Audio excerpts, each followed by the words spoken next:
پښتون، تاجک، ازبک، هزاره، پشی، ترکمن، دا ټول د ګران افغانستان دی. من باید یو بل ته مینه ورکو، د یو بل پرمختګ برداشت کو، د یو بل په پرمختګ باندې خوشحاله شو، د یو بل همیشه کلک ملاتړ وکړو. که هغه تاجک دی، که ازبک دی، که هزاره دی، که پشی دی، که ترکمن دی او که پښتون دی، د یو بل نه موږ باید نفرت ونه کړو. لکه څرنګه تاسو ته معلومات دی چې بیګا شپه د باز محمد مبارز ورور لوبه ترسره شوله. مبارز ورور دغه لوبه و هم ګټله، خو زموږ افغانان خوشحاله نه وو.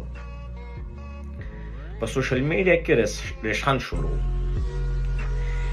ځکه د لوبې نه مخکې باز محمد مبارز ورور 2 بیرغونه راغستي وو او په خپله اوږه باندې اچولي وو. یو د ملک بیرغ یو او بل د یو قوم بیرغ و. ځکه زموږ افغانان خوشحاله نه وو. هر یو انسان چې کله یو کار کوي باید مخکې سوچ وکړي. مبارز ورور هغه پوسټ هم ډیلیټ کړي، خو کاش چې بخښنې هم وغوښتې وې. ګورئ، زه خپله تاجک سره ډېره زیاته مینه لرم، ازبکو سره زیاته مینه لرم، ترکمنو سره یې لرم، پشیانو سره یې لرم، همدغې پښتنو سره لرم، هزارو سره یې لرم، ځکه زما د ګران افغانستان دي، د بل ځای نه دي. خو کله هم چې دغسې یوه مسله رامنځته کېږي په فیسبوک کې، په ټیک ټاک کې یا په ټویټر کې، باید دغه مسله زموږ د کورنۍ ده، باید موږ خپل افغانان یې حل کړو. دغه کومه قوم پرستي چې په ټیک ټاک کې روانه ده، په فیسبوک کې روانه ده، په ټویټر کې روانه ده، په یوټیوب کې روانه ده، دا باید زموږ د افغانانو ترمنځ ختمه شي. ولې موږ افغانان یو بل نشو برداشت کولی؟ ولې موږ افغانان د یو بل سپکاوی کوو؟ دا ټول دغې افغانستان پورې تړاو لرو. خو بیا هم که پښتون دی، تاجک ته کنځا کوي، تاجک پښتون ته کنځا کوي، پښتون هزاره ته کنځا کوي، هزاره پښتون ته کنځا کوي. نن سبا د افغانان به خلک په کنځاو باندې وپېژني، په قوم پرستۍ باندې به وپېژني. که تاسو په نورو ملکونو کې وګورئ دغه قوم پرستي نشته، خو نن سبا زموږ په افغانانو کې قوم پرستي زیاته ده. که نن سبا تاسو وګورئ نو کنځا چې زیاتره کسان کوي، د لر نیم کوي، د بر نیم کوي.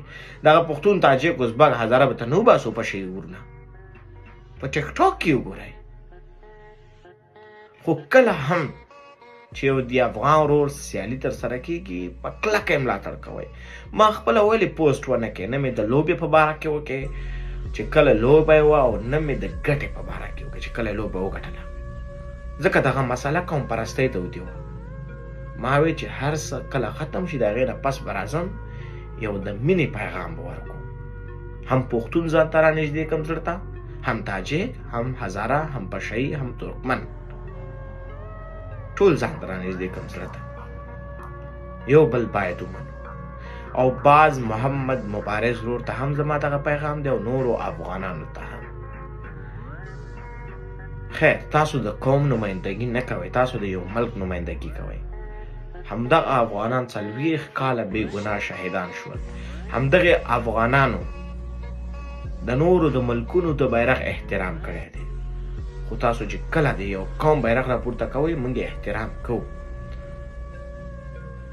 خو هغه بیرغ نمایندګي تاسو نه کوئ، تاسو د دغه بیرغ نمایندګي کوئ. الله تعالی دې زموږ ټول افغانان سره په یو اتفاق، په یو اتحاد ولري، او قوم پرستي دې الله تعالی موږ کې ختمه کړي. مننه.